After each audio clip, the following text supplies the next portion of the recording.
Freon, it's a brand, not a gas. Hi everyone, Chuck Allgood back with you with another refrigerant checkup. What I want to talk to you about today briefly is brands of refrigerant.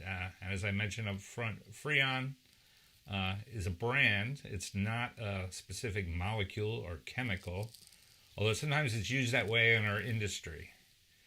And you may be familiar with other brands, a lot of commercial products that have kind of become used generically, things like Kleenex, Xerox, FedEx, that were specific to one company or one product, but now are kind of used in a very general way, which is good and bad for people who own the brands, obviously because they've invested a lot in developing that brand and want to keep that brand value and that brand promise alive. So when we talk about Freon, that's a brand that has been around for a while.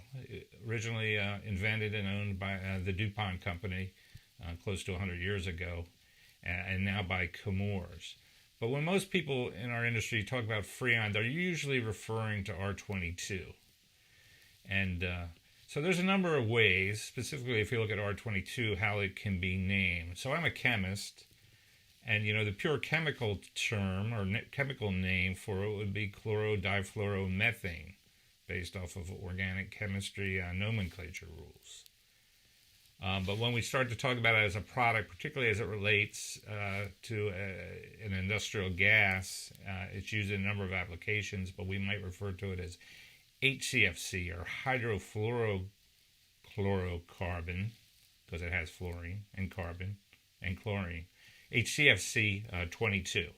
Now, the way we got to the name 22 is a whole separate topic for a separate day.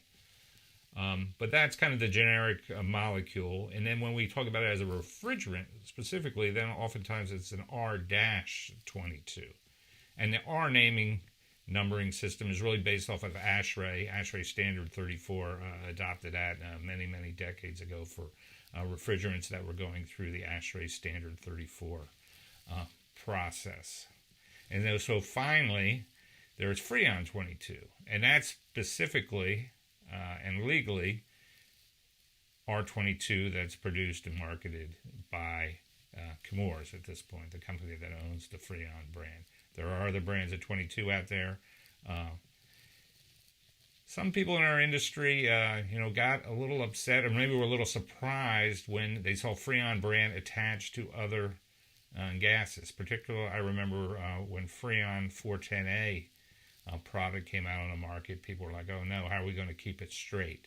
So it's always a good idea to focus on the number and not use the brand generically, although I think some people always will do that, the old Freons, new Freons. But as things get a little more complex in our industry, I want to do my part to help keep it straight. So Freon 22 is Chemours, right? There is other Freons out there, but you want to keep it straight. Much like we relied on colors of jugs of refrigerant for years and years. And if I had a nickel for every time someone said, "Can we just go back to 3 colored jugs in the back of my van?" I could retire.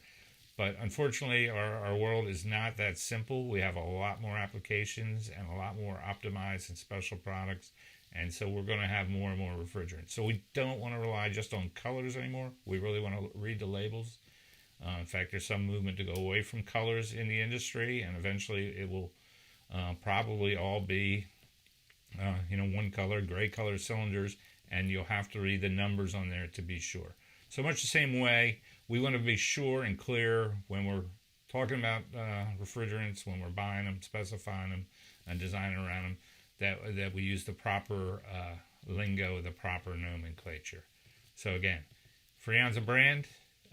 R22 is the industry name, and you're probably going to see them used interchangeably a lot going forward. The good news going forward, we have a brand new name, Opteon, which is our HFO-based technology. So you will have things like Opteon, HFO 1234YF, or Opteon XP40, which is R449A.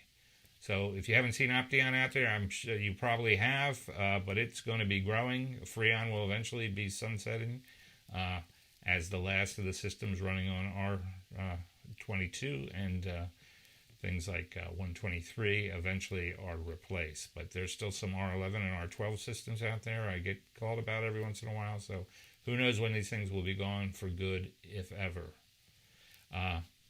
Appreciate that, your attention. This isn't the most burning issue facing our industry, but it's important as we're all working together to move toward a more sustainable future, that we keep everything straight and clear as much as possible. So that's why I do these videos. I certainly would welcome your input, as I always do, on what topics are important to cover.